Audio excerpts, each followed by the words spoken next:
అపోస్తలుడైన పౌలు తెస్సలోనికీయులకు రాసిన మొదటి పత్రిక మొదటి అధ్యాయం. తెస్సలోని పత్రిక, book of Thessalonica, first chapter, second verse. మొదటి అధ్యాయం 2వ వచనం. మీ విశ్వాసంతో కూడిన మీ పనిని, ప్రేమతో కూడిన మీ ప్రయాసమును, మన ప్రభువైన యేసుక్రీస్తునందలి నిరీక్షణతో కూడిన మీ ఓర్పును మేము మన తండ్రి అయిన దేవుని ఎదుట మానక జ్ఞాపకం చేసుకొనుచు, మా ప్రార్థనలు యందు మీ విషయమే విజ్ఞాపనం చేయుచు, మీ అందరి నిమిత్తం ఎల్లప్పుడూ దేవునికి కృతజ్ఞతాస్తుతులు చెల్లించుచున్నాము. ప్రభు సాయం కొరకై చిన్న ప్రార్థన. పరలోకపు తండ్రి, నీ బిడ్డలు నీ ఇంటికి వచ్చారు దేవా. ఇక్కడ నిలబడుకున్నవాడు కేవలం నీచుడని మీకు తెలుసు, బలహీనుడని మీకు తెలుసు దేవా, ఓడిపోయిన వాడని లూజర్ అని మీకు తెలుసు, మరి ఖాళీ అయిపోయిన వాడని శూన్యమని కూడా తెలుసు, సున్నాని మీకు తెలుసు. సహాయం చేయండి దేవా, కరుణించి ఈ జీరోని జ్ఞాపకం చేసుకోమని కోరుకుంటూ పైనుండి మీ సహాయం అనుగ్రహించమని స్వామి. కేవలం మీకే మహిమ, నూరంతల మహిమ. హోప్, అందరు చెప్పండి గట్టిగా, హోప్. ఏంటి HOPE? హోప్. హోప్ అంటే నిరీక్షణ, ఎదురు చూడడం. మనము మనిషి జీవితంలో ఈ నిరీక్షణ అనేది కనుక లేకపోతే మనిషి భయంకరమైపోతాడు. మనకి ఈరోజు మనం అందరం కూడా హోప్ అనేది లేకుంటే మనుషులమే కాదు, మనకు హోప్ ఉంది. ఏంటంటే నేను బాగుపడతానేమో, నేను బాగుపడతాను అనే హోప్, నాకు ఆరోగ్యం కుదుటపడుతుంది అనే హోప్, నాకు ఉద్యోగము వస్తుంది అనే హోప్, నాకు పెళ్ళి ఖచ్చితంగా అవుతుంది అనే హోప్, ఇంకా నాకు బిడ్డలు పుడతారు, ఈ సంవత్సరం లేకపోయినా వచ్చే సంవత్సరంలో దేవుడు సంతానము ఇస్తాడు అనే హోప్, లేదు నాకు ఈ ఇల్లు లేదు వచ్చే సంవత్సరం ఇల్లు నేను కట్టుకుంటాను అనే హోప్, నా భర్తకు రక్షణ లేదు వచ్చే సంవత్సరం అన్నా నా భర్తకు రక్షణ వస్తుందనే హోప్, మా వానికి మెడిసిన్ సీట్ వచ్చే సంవత్సరం అన్నా 2024లో అన్నా వస్తుందనే హోప్, నాకు కానిస్టేబుల్ పోస్ట్ తప్పకుండా ఫైనలిస్ట్ నా పేరు ఉంటుందనే హోప్. ఎన్ని హోప్లో మన జీవితం అంటే అందరు చెప్పండి, life means the full of hopes. జీవితము అంటే ఎన్నో నిరీక్షణల యొక్క సముదాయం, ఎన్నో నిరీక్షణలు, మనిషికి ఎన్నో నిరీక్షణ. నా భర్త ఈ సంవత్సరం కాకుండా వచ్చే సంవత్సరం రక్షించబడతాడేమో, నా భర్త ఎట్టి పరిస్థితిలో పరలోక రాజ్యంలోకి వస్తాడు, ఖచ్చితంగా వస్తాడు, నా కోడలు మారకుండా ఉంటుందా, నా కోడలు బో పెట్టకుండా ఉంటుందా, నా కోడలు మారుతుందేమో అనే హోప్. ఎన్ని రకాల హోప్లో భవిష్యత్తులో మనకు మళ్ళీ స్వార్థ గవర్నమెంటు ఈ సంవత్సరం సరిగా సేవ చేయలేకపోయినా వచ్చే సంవత్సరమైనా మంచిగా సేవ చేస్తాననే హోప్. లేదంటే ఈ సంవత్సరం నేను ఫెయిల్ అయిపోయినా ఎన్నో విషయాలు, ఆత్మీయ విషయాల్లో, అందరు చెప్పండి, ఈ సంవత్సరం నేను ఎన్నో విషయాలు ఆత్మీయ విషయాల్లో ఫెయిల్ అయినా వచ్చే సంవత్సరం ఖచ్చితంగా నేను స్పిరిచువల్గా కొంచెం గ్రోత్ అవుతాననే అందరూ ఆ మాట చెప్పను, హోప్ అనయ్యా, హోప్. వచ్చే సంవత్సరం నెక్స్ట్ ఈరోజు నేను ఆత్మీయంగా పడిపోయినా రేపు ఖచ్చితంగా ఆత్మీయంగా నేను దేవుని కొరకే నిలబడతాననే హోప్. ఇలాగున జీవితము అంటే హోప్. అందరు చెప్పండి, లైఫ్ మీన్స్ హోప్. అందరు చెప్పండి, ఇంగ్లీష్ చెప్పండి, లైఫ్ మీన్స్ హోప్. హోప్ అంటే ఏంది? ఎదురు చూడడము. నాకు గుడ్ థింగ్, నాకు ఇంకొన్ని హోపులు ఉన్నాయి. రేపు పొద్దున కల్లా నేను ఉరి తీస్తుందని గవర్నమెంట్ చెప్తే ఇంకేమో నిరీక్షణ ఉంటుందా? పొద్దున్నే రేపు సునామీ వస్తుందనో, కరోనా వస్తుందనో, స్కైలాబ్ పడుతుందంటే ఎట్లుంటుంది మన స్థితి? భయంకరమైన భవిష్యత్తులు కూడా ఉన్నాయి, మంచి భవిష్యత్తులు ఉన్నాయి. నిరీక్షణ అంటే ఏంటంటే భవిష్యత్తును గురించిన ఆశ. అందరు చెప్పండి, భవిష్యత్తును గురించిన ఆశ. దేవుడు నాకు మేలు చేయకపోతాడా అనే హోప్. ఇవన్నీ భూ సంబంధమైన హోపులు. అందరు చెప్పండి, భూ సంబంధమైన హోపులు ఉన్నాయి, ఆత్మ సంబంధమైన హోపులు ఉన్నాయి. భూ సంబంధమైన హోప్ అంటే ఏందయ్యా? ఉద్యోగము, సద్యోగము, ఇల్లు, వాకిలి, భార్య, పిల్లలు, ఇవన్నీ ఏంటివి? భూ సంబంధమైన హోపులు. ఉద్యోగము, ట్రాన్స్ఫరు, ఇవన్నీ భూ సంబంధమైన హోపులు. ఆరోగ్యము భూ సంబంధమైన హోపు. ఇంకొన్ని ఉన్నాయి ఆత్మ సంబంధమైన హోప్స్. నేను ఈ సంవత్సరం పాడైపోయాను, వచ్చే సంవత్సరం అన్నా ఇప్పుడు December 31 వస్తుంది రాదండి, వస్తుంది ఖచ్చితంగా, అదిగదిగా వస్తుంది. ఇప్పుడు 4 నెలలు ఉంటే వచ్చేస్తుంది. మననే 2022 అయిపోయింది, 23 వచ్చింది, నిన్నలాగా అయిపోయింది, ఒక్కరోజులాగా అయిపోయింది. అవునా కాదండి? ఎట్లండి? 23 ఎట్లయిపోయిందండి? 8 నెలలకు వచ్చేసినాం. అదిగో ఇదిగో అనగానే 8 నెలలు 7 నెలలు అయిపోయినాయి. ఇప్పుడు 31st నైట్ వస్తుంది. వస్తాను ఏం చేస్తాము? హోప్. ఈ సంవత్సరం పాడైపోయింది, ఇంత బాగా చక్కగా ఒప్పుకోలు ప్రార్థనకు ఒక పేరు కూడా పెట్టుకున్నాం. ఏం పేరు? ఒప్పుకోలు ప్రార్థన. సంవత్సరం ఒప్పుకుంటాం, సంవత్సరం పడిపోతాం, మళ్ళీ సంవత్సరం మళ్ళీ ఒప్పుకుంటాం. ఇదే వ్యాపారం.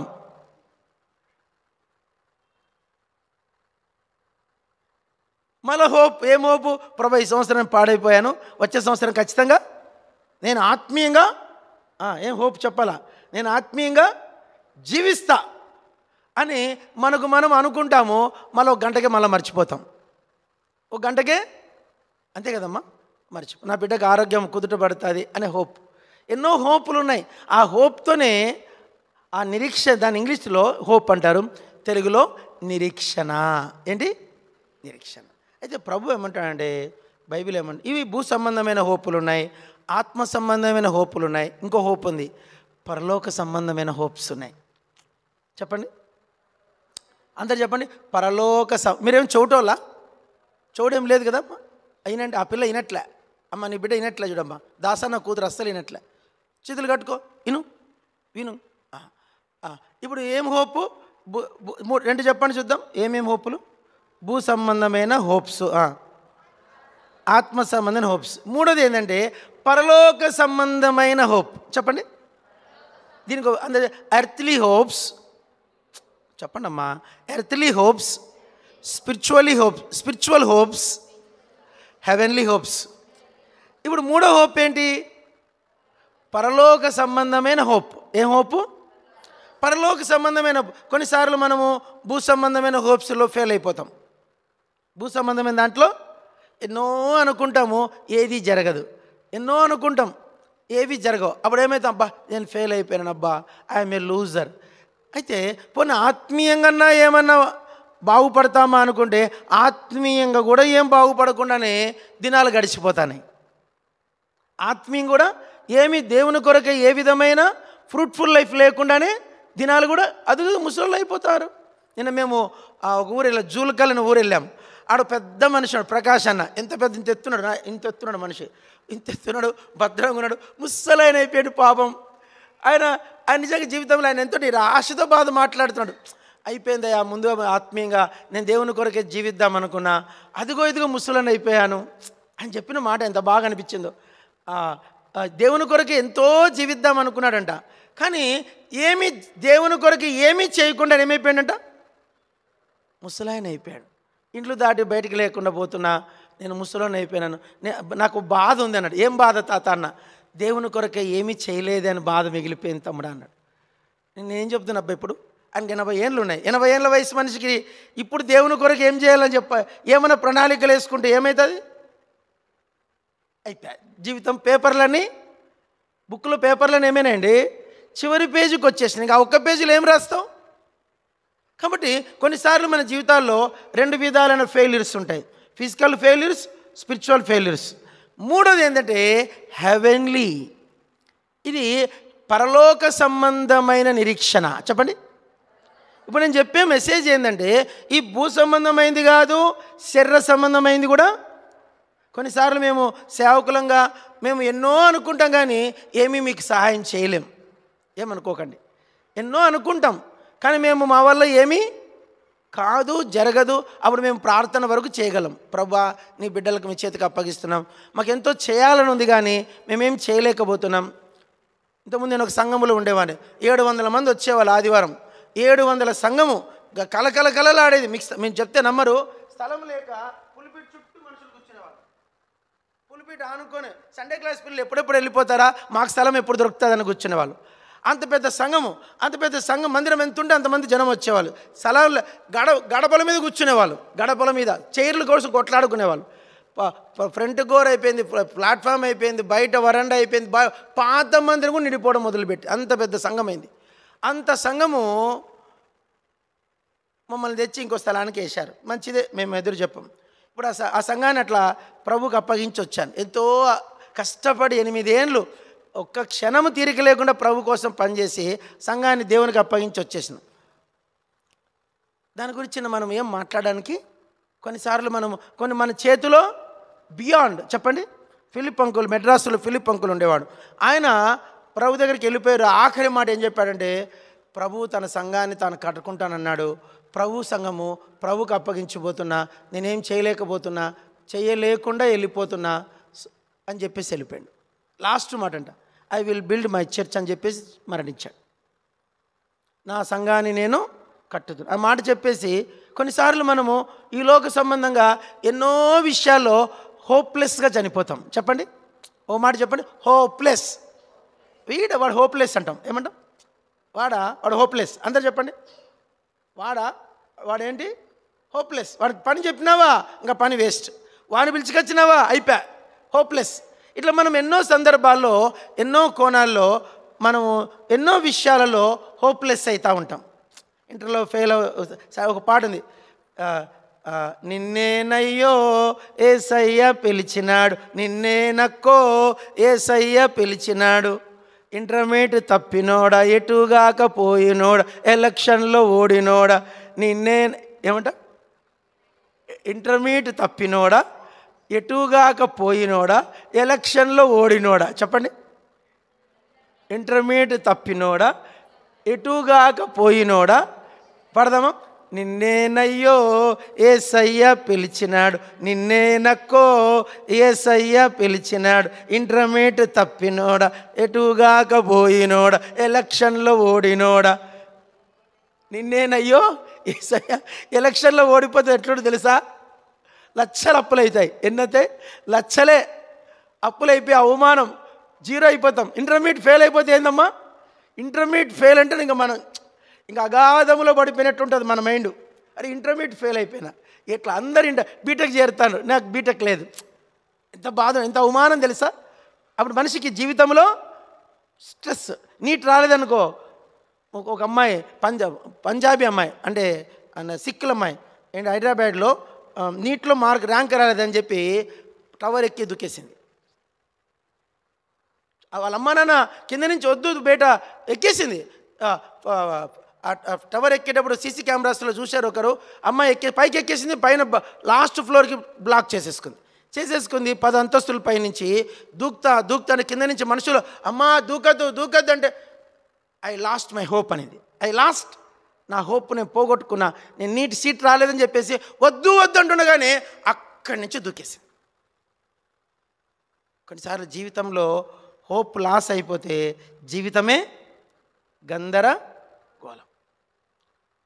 అయితే అన్ని హోప్స్ లాస్ అయిన వాళ్ళకు కూడా ప్రభు చెప్పే మాట ఏంటంటే, అందరు చెప్పండి, మన ప్రభు అయిన, ప్లీజ్ మంచి మెసేజ్ ఈరోజు, మన ప్రభు అయిన యేసుక్రీస్తునందలి నిరీక్షణ. ఏం నిరీక్షణ అంటే ఇది? మన ప్రభు అయిన యేసుక్రీస్తునందలి నిరీక్షణ. ఈ లోకంలో భూ సంబంధమైన హోప్స్లా, ఇప్పుడు లాజర్ ఉన్నాడు బైబిల్లో, ఆయనకు అన్ని హోప్లు పోయినాయి. ఏం పోయినాయండి? ఆరోగ్యం పోయింది, ఐశ్వర్యం పోయింది, భార్య పోయింది, పిల్లలు పోయినారు, చస్తే వల్లకాడకి తీసుకెళ్ళే మనుషులు కూడా లేరు. వాని కొరకు 2 కన్నీటి బొట్లు గార్చే ఒక్క మనిషి లేడు.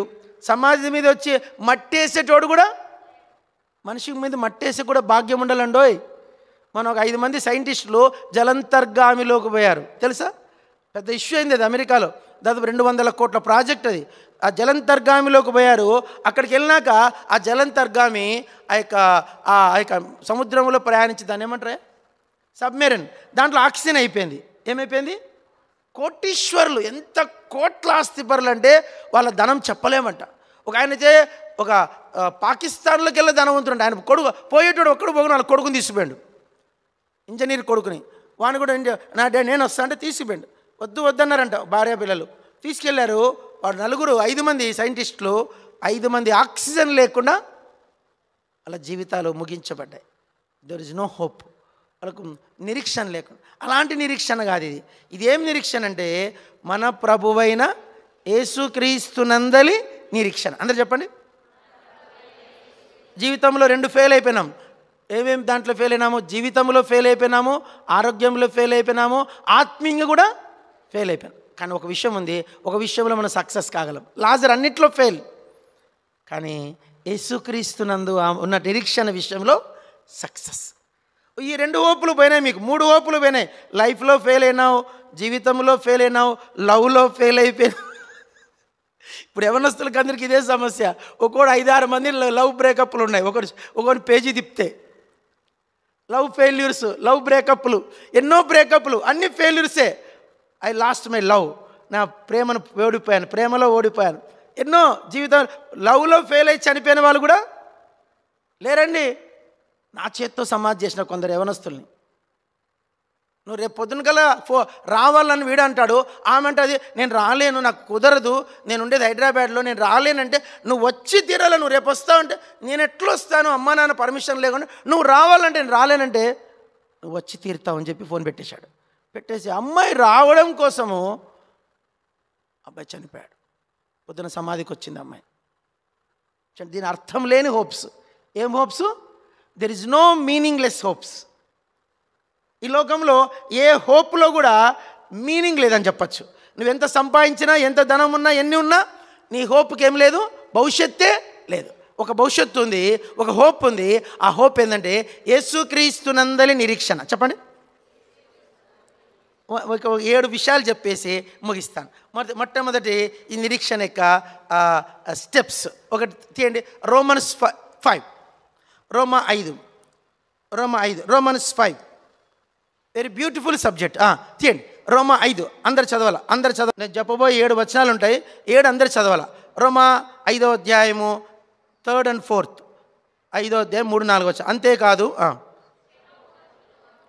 ఓర్పు నిరీక్షణ, శ్రమ ఓర్పును, ఓర్పు పరీక్షను, పరీక్ష నిరీక్షణను కలగజేయనని ఎరిగి శ్రమలందు అతిశయపడుదాము. ఎందుకనగా ఈ నిరీక్షణ మనలను సిగ్గుపరచదు. చాలు, అందరు చెప్పండి. ఈ నిరీక్షణ మనలను సిగ్గుపరచదు. ఇప్పుడు కొన్ని నిరీక్షణలు ఉంటాయి. ఆ నిరీక్షణలు మనల్ని ఏం చేస్తాయి? సిగ్గుపరుస్తాయి. ఇప్పుడు ఎన్నో ఆశలు పెట్టుకొని పెళ్లి చేసుకుంటారు. ఎంతో గ్రాండ్గా 20 లక్షలు పెట్టి ఖర్చు పెట్టి పెళ్లి చేసుకుంటారు. పెళ్ళైనాక తెలుస్తాయి ఎన్నో సమస్యలు జీవితంలో. అట్లా మోసపోయిన అమ్మాయిలు ఎందరో కోకొల్లలు, మోసపోయిన అబ్బాయిలు కూడా చాలామంది. అమ్మాయిలు మోసపోతున్నారు, అబ్బాయిలు మోసపోతున్నారు. ఇవన్నీ కూడా సిగ్గుపరిచే నిరీక్షణ. కొన్ని సందర్భాల్లో పిల్లల్ని వదిలేసి వెళ్ళిపోయే తండ్రులు ఉన్నారు. నాకు తెలుసు. భార్య పిల్లల్ని ఎల్లగొట్టి ఇంకొక అమ్మాయితో వెళ్ళిపోయిన భర్తలు ఉన్నారు. ఆ 3 పిల్లల భవిష్యత్తు ఏంటి మనకు తెలుసు. ఇదే పక్కనే ఒక రేకులపల్లి ఉంది. రేకులపల్లి ఊరిలో 3 పిల్లల తండ్రి భార్యను పిల్లల్ని ఇంట్లోంచి ఎల్లగొట్టి ఇంకొక అమ్మాయిని తీసుకుని వెళ్ళిపోయాడు. 3 పిల్లల్ని పట్టుకొని ఆమె కూలికి పోతా ఉంటే కారు యాక్సిడెంట్ అయింది. కాలు ఫ్రాక్చర్ అయిపోయింది. పెద్ద మేజర్ యాక్సిడెంట్. దగ్గర 3 లక్షలు ఖర్చు పెట్టి ఆ కాలు బాగు చేసినారు. కానీ ఆ కాలు అంతా డ్యామేజ్ అయిపోయింది. ఆ కాలు ప్రైవేట్గా, గవర్నమెంట్కి పోతే మా వల్ల కాదన్నారు. ప్రైవేట్గా పట్టుకొని ఆ కాలు బాగు చేశారు. 3 పిల్లల్ని పట్టుకొని ఆ తల్లి కాలు ఇరిగిపోయిన కాలుతో పిల్లల్ని బతికించుకోవాలని విరిగిపోయిన కాళ్ళతో 4 ప్లేట్లు, 2-3 ప్లేట్లు ఉన్నాయంట కాల్లో, నట్లు, స్క్రూలు. ఎందరో ఉన్నారు, నాకు చెప్పలేదు, ఇన్ని స్టోరీలు ఉన్నాయి. మోసం చేసే తల్లులు కూడా ఉన్నారు. మోసం చేసే తండ్రులు. తల్లి తండ్రి కంటే తండ్రి మోసం చేసే బిడ్డల భవిష్యత్తు ఏంటి? ఇంకా ఎవరిని పిలవాలో తండ్రి తెలియదు. అలాంటి క్యాండిడేట్స్ కూడా భూలోకంలో చాలామంది ఉన్నారు. మాటలు లేవు. నాకు తెలుసు ఒక ఇద్దరు సిస్టర్స్, అమ్మాయిలు ఇద్దరు. వాళ్ళకు ఫలానా ఆయన మా తండ్రి అని చెప్పడానికి పర్మిషన్ లేదు. ఆ తల్లికి ఆ పిల్లల కోసం ఎన్ని బాధలు పడిందో చెప్పలేను నేను. పరిస్థితులు చాలా దారుణంగా ఉంటాయి కొన్ని సందర్భాల్లో, కొన్ని జీవితాలు హోప్లెస్. అయితే ఇక్కడ అంటున్నాడు యేసుప్రభు, నేను ఇచ్చిన నిరీక్షణ, ఈ నిరీక్షణ ఎలాంటిదంటే యేసుక్రీస్తునందలి నిరీక్షణ మనలను సిగ్గుపరచదు. మై హోప్ ఈ విల్ నాట్ బి అంటే ఈ నిరీక్షణ మనల్ని, ఇంగ్లీష్లో బాగుంటుంది అన్నమాట. మై పీపుల్, ఇంగ్లీష్లో ఏముందంటే షేమ్ అంటాడు. ఏమంటాడు? తెలుగులో ఆ మాట తర్జుమా మారిపోతుంది. ఇంగ్లీష్లో షేమ్. అందరూ చెప్పండి, ఇంగ్లీష్ చెప్పండి. My people shall not be ashamed. నా జనులు ఎన్నటెన్నటికి సిగ్గునొందరు. తెలుగులో ఆ మాట మిస్ అవుతుంది. ఇంక తెలుగులో సిగ్గుపరిచే షేమ్. సిగ్గు అంటే ఏంటండి? షేమ్. ఇంగ్లీష్లో షేమ్. షేమ్ అంటే ఏంది? షేమ్ పప్పి షేమ్ అంటే చిన్నప్పుడు షేమ్ వాడు నిక్కర లేకుండా పోతే అరే షేమ్ అంటాం. అంటే వాడు బాబు దాక్కోవడానికి పరిగెత్తున్నాడు చిన్నప్పుడు నా మాట ఇది. ఇప్పుడు కూడా అంటే విషయం ఏంది? బైబిల్ ఏమంటుందంటే my people shall never be ashamed. నా జనులు ఎన్నడే కానీ సిగ్గునంద నేను నా పిల్లల్ని. సిగ్గంటే తల వంచుకోవడం. ఎర్రచందన మూల దొరికితే గవర్నమెంట్ పోలీసు వాళ్ళు పట్టుకొచ్చి వాళ్ళకి మెడలో పలకేస్తారు. ఏమేస్తారు? నేను చూసిన అట్లా పలకేసి నిలబెడతారు. వాళ్ళ నాయన పేరు వాని పేరు రాస్తారు. వాని పేరు రాసి ఊరు రాస్తారు. రాసి ఫోటో కొడతారు. ఫోటో కొట్టి నిలబెట్టేటప్పుడు ఇట్లా చూపించారు. ముఖం చూపించారు. వాడు ఫోటో కొడతా అంటే ఇట్లా చూపిస్తాను. పడతామా? ఎట్లా పడుతుంది తెలుసా? మీకు తెలియదు కానీ నేను చూశాను. షర్ట్ ఇట్లా బటన్ నిప్పుకొని ఇట్లా పెట్టుకుంటాడు. ఎందుకంటే పొద్దున్నే పేపర్లో పడుతుంది. 7 ఏళ్ళు జైలుకి వెళ్ళిపోతారు. తల్లి భార్య పిల్లలు ఇంకేమి అందరికీ దూరం అయిపోతారు. దానికి నో బెయిల్. షేమ్. లోకంలో అన్నీ నీకు సిగ్గు కలిగిస్తాయేమో కానీ ఈ నిరీక్షణ మనల్ని సిగ్గుపరచదు. యేసుక్రీస్తునందలి నిరీక్షణ. రెండో దిగలిపోయావు. చదవండి. 1 కొరింథీ పత్రిక 15వ అధ్యాయం. మన సమయం 13వ అధ్యాయం. 1 కొరింథీ 13వ అధ్యాయం. సమయం షార్ట్ ఉంది. తీయండి. 10 నిమిషాలు ముగిస్తాను. తీయండి. 1 కొరింథీ 13వ అధ్యాయం. అందరు చదవండి. 13 వచ్చును. 13. 13. కాగా విశ్వాసము, నిరీక్షణ, ప్రేమ ఈ 3 నిలుచును. చాలు. మళ్ళొక్కసారి చదవండి. కాగా విశ్వాసము, నిరీక్షణ, ప్రేమ ఈ 3ను నిలిచే. అందరు ఒకటేంటి? సిగ్గుపరచని నిరీక్షణ. రెండోది ఏంటి? నిలిచియుండే నిరీక్షణ. అందరు చెప్పండి. ఎప్పటికి ఉంటుందంట. ఇప్పుడు మనము ఇప్పుడు నేను 93 రక్షణ. నా రక్షణ ఎప్పుడు? 93. అన్న డేవిడ్ చంద్రన్ అయితే 84 అనుకుంటా. 86 అన్న 86 అంటే అప్పుడు నేను 8th క్లాస్ చదువుతాను. నేను 86లో 8th క్లాస్ బుడ్డోని. ఒక్కొక్కరు 40 ఏళ్ళ విశ్వాసులు ఉన్నారు ఇక్కడ. ఆంటీ సుగుణ ఆంటీ ఆమె ఆయనకన్నా ముందు రక్షించబడింది. 1 ఇయర్ ముందే ఉండొచ్చు. 82, 83 ఉండొచ్చు. కాబట్టి పుష్ప ఆంటీ, కొండమ్మ, వీళ్ళందరూ దానమ్మ, వీళ్ళు 82 వాళ్ళు. 82 బిలీవర్స్. అప్పటి నుంచి ఈ దినం వరకు ఈ నిరీక్షణ వీళ్ళని మార్చట్లే. ఆ నిరీక్షణ మీదనే ఉన్నారు. అందరు చెప్పండి. అందరు చెప్పండి. ఈ నిరీక్షణ పలకరేంటండి? ఈ నిరీక్షణ మీద నిలిచి ఉన్నారు. చెప్పండి. ఈ నిరీక్షణ మీద నిలిచి ఉన్నారు. నిలిచి ఇదేదో కొద్ది రోజులుండి ఊడిపోయేది కాదు. తుమ్మితే అంతా చెప్పండి. తెలుగు చెప్పండి. తుమ్మితే ఊడిపోయే ముక్కు కాదు. తుమ్మితే ఓసారి ఎబ్రోలో ఆయన వాక్యం చెప్తున్నాడు. నేను కింద కూర్చొని వింటాను. ఆయన మొత్తం పనులు డెంచరు కొంచెం సరిగా పెట్టుకోలేదు సెట్టింగ్. ఆయన చెప్తా కొంచెం గట్టిగా అరిచాడు. ఇంగ్లీష్ మెసెంజర్ ఆయన. పుసుక్కనే ఎగిరిపోయి కింద పడింది. కింద పడితే అందరూ నవ్వుతున్నారు. పక్క నవ్వుతున్నారు. నేను కూడా నవ్వినా. ఆయన పాపం ఒక ఆయన కింద నుంచి తీసుకొచ్చి ఇస్తాను. నేను మళ్ళీ పెట్టుకొని సెట్ చేసుకొని మళ్ళీ మాట్లాడడం మొదలు. ఇంకసారి గట్టిగా అరవాలే. చెప్పండి గట్టిగా చిన్నగా చెప్పడం మొదలుపెట్టాడు. అంటే ఊడిపోయే పండ్ల సెట్లుంటాయి, ఊడిపోయే ముక్కులుంటాయి, ఊడిపోయే కథలుంటాయి. వద్దులేండి ఆ కథలన్నీ. కాబట్టి ఇప్పుడు ఊడిపోయే సంగతులు చాలా ఉంటాయి. ఈ నిరీక్షణ ఏంటి? నిలిచియుండే నిరీక్షణ. నీతో కొన్నిసార్లు బైబిల్లో 8 దోఖాలు ఉన్నాయంట. బైబిల్ని చూపించాక టైం లేదు. 8 రకాల మోసాలు ఉన్నాయంట. ఆ మోసాలు ఇప్పుడు చెప్పడానికి టైం లేదు నాకు. 8 బైబిల్లో సబ్జెక్టే. కొత్త నిబంధనలో 8 రకాలైన మోసాలు ఉన్నాయి. మోసపోకడి అన్ని మోసం చేసే నిరీక్షణలు ఉన్నాయి. ఈ నిరీక్షణ మనల్ని మోసం చేసేది. మధ్యలో తీసుకెళ్ళి అంటాం, నట్టేయడం ముంచిది కదరా అంటాం. ఏమంటాం? ఉంటుందిలేండి కొన్నిసార్లు ఆ మాట వస్తుంది కదా. నిన్ను నమ్ముకొని పని పెట్టుకున్నా, నువ్వేంట్రా ఇప్పుడు నమ్ముకొని పెళ్ళి పెట్టుకుంటాం. పెళ్లి రోజుకి ఇస్తానంటాడు. పెళ్లి రోజు వాడు కనపడు ఫోన్ ఎత్తాడు. పెళ్ళోళ్ళు కట్నం అంటారు. కట్నంకి ఇచ్చే డబ్బులు ఉండవు. పెళ్ళి ఆగిపోయిన సందర్భాలు. కాబట్టి అరే నన్ను నట్టేయడం ఉంచిది కదరా. కొన్నిసార్లు మనుషులందరూ మనల్ని నిలిచి మన మాట మీద నిలవనోళ్ళు. కానీ ఈ నిరీక్షణ ఏమంట? నిలిచియుండే నిరీక్షణ. కొంతకాలం ఉండి కొద్ది రోజు టెంపరీది కాదు. చెప్పండి. This hope is not temporary. అందరు చెప్పండి. మీకు మీ మైండ్లో ఫెట్ కావాలని అంతే అండి. నా బాధ ఏదో నేను 4 మాటలు 7 పాయింట్లు చెప్పేసుకు సిగ్గుపరచని నిరీక్షణ. ఒక నిరీక్షణ ఏంటి?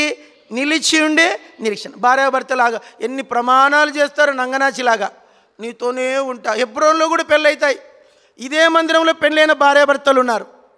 నేను నిన్ను అన్ని విషయాల్లో ఓర్చుకుంటాను, నిన్ను భరించుకుంటాను, రోగములో, వ్యాధిలో, కష్టములో, సుఖములో నీతో నేను వెంబడిస్తాను, నేను మరణం వరకు నిన్ను వల్లనే వదిలిపెట్టిన ఎన్ని ప్రమాణాలు, నంగనాచి ప్రమాణాలు, దొంగ ప్రమాణాలు. పెళ్ళైన 3 నెలలకే భార్యను హింసించావు. ఒక ఆయన అన్నాడు, పెళ్ళైన 3 నెలలకే ఆమె లెక్క పెట్టుకుంటాడు 11 సార్లు కొట్టాడంట వాడు. అక్కడ నిద్రపోతుంది. పెళ్ళైన 3 నెలలకే పెళ్ళైన 3 రోజులకి కొట్టినాడు ఉన్నాడంట. నిలిచి ఉండట్లేదు. ఎవడంత దోకానే. లోకమంతా ఏంటి చెప్పండి? ప్రమాణం చేస్తారు. నీతో ఉదయకాలం మోకాళ్ళ మీద కుటుంబ ప్రార్థనతో ఆరంభించి ఏ భర్త ముఖాలతో కుటుంబ ప్రార్థనతో భార్యతో కలిసి మోకరించి ప్రార్థన చేస్తాం? ఆ ప్రమాణం పోయినట్లే కదా. కొట్టుకొని పోయాక ఆ ప్రమాణం గోదాట్లో కొట్టుకొని పోలేక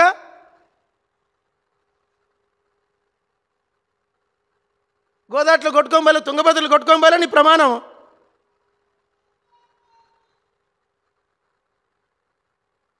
ఎక్కడ నిలుచున్నాం మనం? అయినను ఈ రక్షణ, ఈ నిరీక్షణ మనం 100కి 100 కాదు, 101% మనం మోసగాండ్లమేనా? ఈ నిరీక్షణ మనల్ని విడిచిపెట్టట్లేదు. ఈ నిరీక్షణ మనల్ని నిలబెడుతూనే ఉంది. 2 అయినాయి, 3 అయినాయి, 4. తీయండి అమ్మా, బైబిల్ తీయండి. తెస్సలోనికీయులకు రాసిన తీతు పత్రిక, తీతుకు రండి. బల అద్భుతమైన మాట. తీయండి, టైం అయిపోతుంది. తీతు పత్రిక తీశారా? తీతు 1 తీతు 1 తీయండి. 1 అధ్యాయం 1 వచనం. దేవుడు చదవండి అమ్మా. దేవుడు ఏర్పరచుకున్న వారి విశ్వాసము నిమిత్తము నిత్య జీవమును గూర్చిన నిరీక్షణ. చాలు, అందరు చెప్పండి, ఏం నిరీక్షణ ఇది? ఈ నిరీక్షణకు ఒక పేరుంది. ఒక పేరేంటి? యేసుక్రీస్తునందలి నిరీక్షణ. సిగ్గుపరచని నిరీక్షణ, నిలిచి ఉండే నిరీక్షణ. ఇదేమిటి? ఈ నిరీక్షణకు పేరు ఏంటంటే నిత్య జీవం అంట, అనంత జీవం. చిన్న విషయం చెప్తా. ఇప్పుడు అందరు ఏం చెప్పండి? నీటి ఇక్కడ మధ్యలో చిన్న పాత్రలో నీటి బిందు పెట్టిన జాగ్రత్త అనుకోండి, ఊహించుకోండి. ఇప్పుడు లేవు కానీ పాత్ర, ఒక చిన్న పాత్ర పెట్టుకొని ఒకటే నీటి బిందు ఇడిచిన ఆడపోయి ఆగింది. డ్రాప్. జాగ్రత్త అండి. ఈ డ్రాపు ఇటువైపు మహాసముద్రం ఉంది. ఏముంది అంటే ఇక్కడ మహాసముద్రం. బంగాళం కాదు, అరేబియా మహాసముద్రమా, హిందూ మహాసముద్రం. ఏముంది ఇక్కడ? హిందూ మహాసముద్రం. ఇటువైపు పసిఫిక్ మహాసముద్రం ఉంది. ఏముంది? ఇటు పసిఫిక్ మహాసముద్రం ప్రపంచంలో పెద్ద సముద్రం. ఇది పసిఫిక్ మహాసముద్రం. అదేమిటి? మధ్యలో ఒక చిన్న నీటి బిందువు ఉంది అనుకోండి. ఆ నీటి బిందువు జీవితకాలమే మన జీవితకాలం. ఈ లోకంలో మనం బతికెంతకాలము చెప్పండి? ఇప్పుడు మన మందిరంలోకి వెళ్ళి ముస్సలాం ఎవరబ్బా? సుగుణ అంటే అనుకుంటా. సుగుణ అంటే పుష్ప అంటే మీకు 72 78 78 ఆరాధనకు వస్తా, ప్రతిరోజు వస్తుంది. ఇంత గొప్ప విషయం. 78 ఏళ్ళు ఆంటీకి. జాగ్రత్త రండి. 78 ఏళ్ళు భూలోకంలో బ్రతికింది కదా పుష్ప అంటే. ఆమె ఎటర్నిటీ, పరలోకం ఆమెకు దగ్గరగా ఉంది. చెప్పండి ఎట్లుంది? ఇంకో 10 ఏళ్ళు బతికితే చాలా గొప్ప. 10 ఏళ్ళు బతికితే అబ్బా చెప్పలేం, దేవుని కృప ఇస్తే బతుకుతుంది. ఈ 10 ఏళ్ళు బ్రతికితే ఈ 88 అవుతుంది. 88 ఏళ్ళు ఈ భూలోకంలో బ్రతికే బ్రతుకు నీటి బిందువు. ఏంటి? నీటి బిందువు. ఆమె ఇప్పుడు ఎదురుగా, ఆమె ఈ దేహం విడిచిపెడతానే ఆమె ఎదురుగా ఏముందంటే నిత్యత్వం. ఏంటి? ఆ నిత్యత్వమును గురించి చెప్పేదే నిత్య జీవమును గూర్చిన నిరీక్షణ. చెప్పండి, ఏం నిరీక్షణ ఇది? ఇదేదో 2 రోజుల నిరీక్షణ కాదు. నేను ఒక మాట చెప్తున్నా, మీకు తెలుసలేదో అందరు చెప్పండి. బీమా పథకం చెప్పండి. బీమా అంటే ఏం లేదు, ఎల్ఐసి. సింపుల్గా చెప్పాలంటే ఎల్ఐసి తెలుసా మీకు? ఎల్ఐసీలు గవర్నమెంట్ ఉద్యోగం వస్తూనే గవర్నమెంట్ ఏం చేస్తుంది? మీ శాలరీలోంచి ఒక 5% లేక 3% ఎల్ఐసికి కడుతుంది. గవర్నమెంటే కడుతుంది. గవర్నమెంట్ ఏం చేస్తుంది, 3% జాయిన్ అయిన రోజు నుంచి 3% లేక 5%, 10% నీ ఇష్టం. మినిమం 5% ఎల్ఐసికి కడుతుంది. అంటే అర్థం ఏంటి, నువ్వు రిటైర్డ్ అయినా పనికి వస్తుంది ఇది, నువ్వు చనిపోయినా పనికి వస్తుంది. 2 రకాలుగా బెనిఫిట్స్. లేకుంటే లోన్గా తీసుకోవచ్చు. 3 రకాలుగా పనిచేస్తుంది. ఇప్పుడు నీ లైఫ్కి ఒక సెక్యూరిటీగా కొంత డబ్బును దాచిపెడుతున్నాం. దాన్నే బీమా అంటారు. ఏమంటారు? బీమా అంటే కొంత సేవింగ్ అని అర్థం. సింపుల్గా ఒక మాట బీమా. ఇప్పుడు ఈ నిరీక్షణ దేని గురించి అంటే ఈ శరీరం గురించి కాదు, ఆత్మ కూర్చినటువంటి నిరీక్షణ. చెప్పండి. ఇప్పుడు మనకు శుభ్రంగా బతికే శరీరం ఉందండి, ఈ దేహము. కానీ మనకంటూ ఒక ఆత్మ ఉంది. ఆ ఆత్మ ఒక దినము మన దేహం నుంచి డిపార్ట్ అవుతుంది. ఆ ఆత్మకు క్షేమకరమైన భవిష్యత్తు ఇచ్చేదే నిరీక్షణ. ఆ నిరీక్షణ ఎక్కడుందంటే ఒక్క యేసుక్రీస్తులోనే ఉంది. ఎక్కడుంది? ఒక్క యేసుక్రీస్తులోనే ఉంది. ఒక్క యేసుక్రీస్తులోనే. నిన్న మేము ఒక ఊరు వెళ్ళాము సువార్తకు వెళ్తే అక్కడ ఒక పెద్ద మనిషి ఉన్నాడు. ఆ పెద్ద మనిషిని ఆ ఊరిలో ఉన్న ఆర్ఎస్ఎస్ వాళ్ళంతా పట్టుకున్నారు. ఆయన ఎంతున్నాడు అంటే, మీ నంబర్ చెప్తే ఇంతున్నాడు మనిషి, ఇంతున్నాడు భుజాలు. ప్రభుని నమ్ముకున్నాడు. మన చర్చికి వచ్చేవాడు, ఇప్పుడు రావట్లే. ఇంతున్నాడు మనిషి. అంటే వేరే సొంతంగా సంఘం పెట్టుకోండి. ఇంతున్నాడు మనిషి. అందరూ వచ్చి ఆర్ఎస్ఎస్ వాళ్ళు ఏమన్నాడు, వాళ్ళు ఎన్నెన్నో చెప్పారు. ఆయన అన్నాడు, నేను ఒకప్పుడు నా దగ్గర రూపాయి క్యాష్ లేదు, బిచ్చం ఎత్తుకునేవాడిని, పూటకి కూలికి పోవాల్సిన పరిస్థితి. ఈరోజు యేసు ప్రభు నాకు ఐశ్వర్యం ఇచ్చాడు, చెయ్యని పాపం లేదు ఈ ఊరిలో, నా పాప జీవితం మార్చాడు, నన్ను దేవుడు మనిషిగా చేసినాడు, నేను ఒక చెడ్డ మాట అనట్లే, ఒక బూతు మాట అనట్లే, నేను నీతిగా జీవిస్తాను, నేను నా భార్య పిల్లలు నీతిగా జీవిస్తాను. మరి మీ మీ మీ మీ పరంగా ఏం చెప్పగలరు మీరు అంటే వాళ్ళు ఏం చెప్పలేకపోయారు. మీ పరంగా మీరు నన్ను మార్చండి చూద్దాం, ఒక తాగుబోతును మార్చండి చూద్దాం. మా వల్ల కాదు. మరి నోరు మూసుకొని పోను అన్నాడు. ఈయన నిరీక్షణ ఆయన పరిశుద్ధత. కాబట్టి ఈ యొక్క నిరీక్షణ ఏంటంటే నిత్య జీవం, యేసుక్రీస్తునందున్న నిత్య జీవం. ఒక మాట చెప్పాలంటే 1 యోహాను 5:20లో యేసుక్రీస్తే నిత్య జీవం అంట. ఎవరంటే? యేసు ప్రభువే నిత్య జీవం. అంటే మనము ఎక్కడి నుండి వచ్చినామో తిరిగి అక్కడికి వెళ్ళిపోయేట్లుగా మనల్ని కాపాడేది ఈ నిరీక్షణ. ఏ నిరీక్షణ అంటే ఏంటి మాట? అంతరంగములో మనకు కలిగి ఉండే ఆ యొక్క ఆశ. చెప్పండి. అంతరంగంలో మనకు కలిగి ఉండే ఆశ. ఈ దేహం విడిచిపెట్టినా నాకేం చింత లేదు, నేను మరలా దేవుని దగ్గరికి వెళ్ళిపోతాను అనేటువంటి నిరీక్షణ. ఒకే నిరీక్షణ సిగ్గుపరచదు, నిలిచి ఉంటుంది, నిత్య జీవన గురించి బోధిస్తుంది. నెక్స్ట్ చదవండి, తీతు పత్రిక 2వ అధ్యాయం 12వ వచనం. మనము భక్తిహీనతను ఇహలోక సంబంధమైన దురాశలను విసర్జించి శుభప్రదమైన నిరీక్షణ నిమిత్తం అనగా మహాదేవుడును మన రక్షకుడైన యేసుక్రీస్తు మహిమ యొక్క ప్రత్యక్షత కొరకు ఎదురుచూచుచు ఈ లోకంలో స్వస్థ బుద్ధితోనూ నీతితోనూ భక్తితోనూ బ్రతుకుచుండవలనని మనకు బోధించుచున్నది. అందరూ పలకండి, శుభప్రద. అందరు చెప్పండి. ఏం ప్రద? కొన్ని ప్రదలు ఉన్నాయి. జయప్రద. జయప్రద అని చెడ్డమాట ఏం కాదు. ప్రద అంటే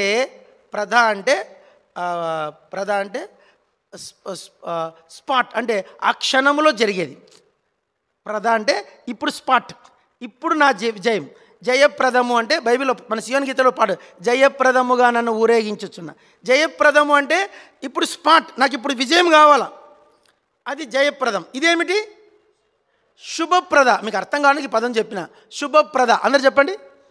శుభప్రద అంటే మంచి, ఎప్పుడూ మంచి. ఇప్పుడు మనకు కొన్నిసార్లు శుభకార్యాలు పోయేటప్పుడు కుడికన్ను నదిరింది అనుకో, ఇది మంచిదండి, పదం అంటాం. ఏడమ్మకన్నా నదిరితే అని సైతాన్లు లేడది, అవన్నీ సైతాన్లు. అంటే మనకున్న సైన్స్, అరే మనకి అన్ని మంచి, ఈరోజు మంచి శకునాలు అవుతానే అబ్బా, అన్నీ మంచిగా అవుతానే. కాబట్టి ఇది ఒకసారి పెళ్లి చూపులు పోయారంట. పెళ్లి చూపులు పోతే అన్నీ అసడ్డాలు అయినాయంట, అన్నీ అసడ్డాలే. వాళ్ళు అన్నారంట, ఇవన్నీ మనం పాటించొద్దు, మనం వెళ్ళాల్సిందే. పోతూ ఉంటే యాక్సిడెంట్ అయిందంట. యాక్సిడెంట్, కార్కి దెబ్బ తగిలింది, అయినా పర్లేదు పోవాల్సిందే. ఇంకా తర్వాత మళ్ళీ ఆఖరి దిగిన తర్వాత మళ్ళీ ఏదో అయిందంట. కింద ఇంటి పెద్ద మనిషి మెట్లు ఎక్కుతాను, కాలు జారానంట. మెట్లు ఎక్కుతా అంటే పెళ్లి చూపులకి పోతా ఉంటే ఆ మిద్దు మీదకి ఎక్కుతా ఉంటే కాలు జారాడు. కాలు జారితేనే అన్ని అసడ్డాలు జరుగుతున్నాయి. సరే చెప్పండి ఆ మాట గట్టిగా. మంచే జరుగుతుంది. అంతా నా మేలుకే ఆరాధన సమకూడి జరిగించుచున్నాడు దేవుడే. అందుకు ఇది శుభప్రద. ఈ నిరీక్షణ ఏం నిరీక్షణ? శుభప్రదమైన రక్షించబడ్డావా, నీకేది జరిగినా శుభమే అని దేవుని వాక్యము చెప్తాను. నెక్స్ట్ తీయండి, నెక్స్ట్ తీయండి. తెస్సలోనికలు రాసిన 2వ పత్రిక, 2వ తెస్సలోనికలు 2వ అధ్యాయం, 2వ తెస్సలోనికలు 2వ అధ్యాయం. తీశారా? కొంత నిద్రపోతారు, ఏమనుకోకండి, నిద్రపోండి. 16వ వచనం. మన ప్రభు అయిన చదవరు చూడండి, అందుకే నిద్రపోతానని అందుకే చెప్పింది. 2వ తెస్సలోనికలు 2వ అధ్యాయం 16వ వచనం. మన ప్రభు అయిన యేసుక్రీస్తును మనలను ప్రేమించి కృపచేత నిత్యమైన ఆదరణయు శుభ నిరీక్షణ అనుగ్రహించిన మన తండ్రి అయిన దేవుడును మీ హృదయములను ఆదరించి ప్రతి సత్కార్యమందును ప్రతి సద్వాక్యమందును మిమ్మల్ని స్థిరపరచునుగాక. ప్రతి సత్కార్యం, ప్రతి సద్వాక్యం, ప్రతి స్థలమందు, ప్రతి విషయమందు, ప్రతి అవసరం. బైబిల్లో మాట్లాడండి, చెప్పండి అందరూ చెప్పండి. ప్రతి విషయము, ప్లీజ్ కొన్ని మాట చెప్పండి. ప్రతి విషయము, ప్రతి సద్వాక్యము, ప్రతి సత్కార్యము, ప్రతివాడు, ప్రతి విషయము, ప్రతి అవసరము, ప్రతి పాపము. ఉన్నాయి బైబిల్లో మాటలు. ప్రతి అన్న మాటలు నిత్య జీవమును పొందునట్లు ప్రతివాడు, ప్రతి విషయం, ప్రతి సద్వాక్యం. ఇంకో చదవండి, ప్రతి అనే మాటలు. కొలసి 1వ అధ్యాయమా 2 ఒక్క నిమిషం. కొలసి 1:25. బస్సు పోతాడు కూడా పరిగెత్తిపోయి కూడా లేదు, ఇటు పెట్టేసి ఇట్లా కూర్చున్నారు. ఏం చేయాలి మరి? తీయండి. కొలసి 1 పేతురు 1వ అధ్యాయం అయిపోయి లాస్ట్. 1 పేతురు 1వ అధ్యాయం గట్టిగా దమ్ముతో చేశాడు. చెప్పండి. Paul wolf. థియోడోర్ అంటే ఏంది? ఇంటి పేరు ఎద్దు, ఇంటి పేరు ఎద్దు, ఇంటి పేరు నక్క, ఇంటి పేరు తోడేలు. అట్లా పాల్ ఉల్ఫ్ ఆక్స్ అందులో పెద్ద కమాండర్ అంట. యుద్ధం అప్పుడు జర్మన్ సైనికులు మళ్ళీ చెతికితే ఈయన ప్రాణంతో ప్రాణంతో ఉండు. హెల్ప్. ఎప్పుడు రక్షణ సేవకి ఎప్పుడు వచ్చాడు? కాలు చెయ్యి కళ్ళు పోయినాక రక్షణ, అప్పుడు సేవకు వచ్చి బక్సింగ్. కాన్వికేషన్లో మెయిన్ స్పీకర్ ఎవరంటే ఆయనే. మీకు అర్థమైందో లేదో? ఇప్పుడు మీకు యూత్ క్యాంప్ పెట్టి నేనే స్పీకర్ నిలబెడితే ఎట్లుంటుంది? ఆయనే స్పీకర్, నంబర్ 1 స్పీకర్ ఆయనే. బక్సింగ్ గారు ఆయనే స్పీకర్గా పెట్టాడు. బక్సింగ్ గారు మీరు ఫోటోలు చూడొచ్చు. మీరు రాత్రి ఇంటికి వెళ్ళి ఈరోజు చూడండి, ఒక రెడ్ కలర్ ఫోటో ఉంటుంది. బక్సింగ్ గారు పక్క కూర్చుంటాడు, పాల్ ఉల్ఫ్ నిలబడుకుంటాడు అద్దాలు పెట్టుకొని. మీకు ఆలస్యం, నేను నైట్ ఈరోజు వీళ్ళు వాట్సాప్ ఫోటో తీసి మీకు పెడతాను, మీ దాంట్లో వస్తుంది, బహుశా మీ నా నంబర్ వాళ్ళందరికీ వస్తుంది, చూడొచ్చు మీరు. ఆ ఉల్ఫ్ గారు ఆయన మెసేజ్లు ఏమంటాడంటే, 2వ రాకడ బూరం మోగినప్పుడు అందరు చెప్పండి, అందరు చెప్పండి 2వ రాకడ బూరం మోగినప్పుడు నా కాలు మళ్ళా నాకు వస్తుంది, నా చెయ్యి మళ్ళా నాకు వస్తుంది, నా కళ్ళు మళ్ళా నాకు వస్తాయి. ఇప్పుడు పుష్ప అంటుంది ఆమె పండ్లు చాలా ఊడిపోయినాయి. ఏమైనా ఊడిపోయినాయి లేదంటే చాలా పోయినాయి, చాలా పండ్లు ఊడిపోయాయి. 2వ రాకడ వస్తానే త్వరగా చెప్పండి, ఆమె పండ్లు మళ్ళీ ఆమెకు వచ్చేస్తాయి. అరే నాకు ఈ పండ్లు లేకుండే కదా. అదే జీవంతో నిరీక్ష. ఇప్పుడు ముస్సలామె అయిపోయింది పుష్ప అంటే, 78 ఏళ్ళు ముస్సలామె. బూరం మోగుతుంది, సిలువ కూడా పెట్టొచ్చాం భయపడి. మళ్ళీ ఎన్నికో ఏడొస్తుందని చెప్పి సిలువ పెట్టి బండ పెట్టి మట్టేసి రాకుండా మళ్ళీ వెనక్కి చూస్తే మళ్ళీ కళ్ళలోకి వస్తుందంట. వెనక్కి కూడా చూడుకుని ఇట్లా వచ్చేసినాం, అంతే కదా. ఎంత భయమో మనకి శ్మశానం అంటే. కానీ బతుకుండగా ఒక రోజు అన్న పోయి శ్మశానంలో వండుకుంటావా? ఏమ్మా ఈ సంతోషం ఎప్పుడో ఒకరోజు వెళ్ళి పండుకొని రాపో బొందల గడ్డలు. ఒక్కరోజు పండుకోము, చచ్చిపోయినాక పర్మనెంట్ బెడ్ అదే. బతుకుంటే ఒక్క పూట పోయి శ్మశానంలో గంట కూర్చోలేం, చనిపోయినాక.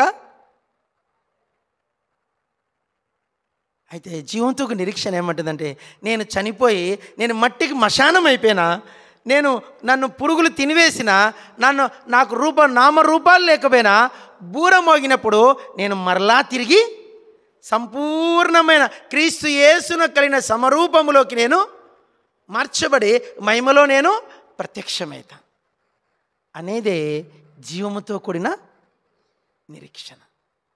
యేసుక్రీస్తు ద్వారా మనకి భాగ్యము ఒకప్పుడు మన నిరీక్ష ఆ మాట కూడా రాస్తాడు. ఎఫెసీ పత్రిక 1-2 అధ్యాయం చదివేసుకుని ఆరాధనకి వెళ్ళిపోదాం.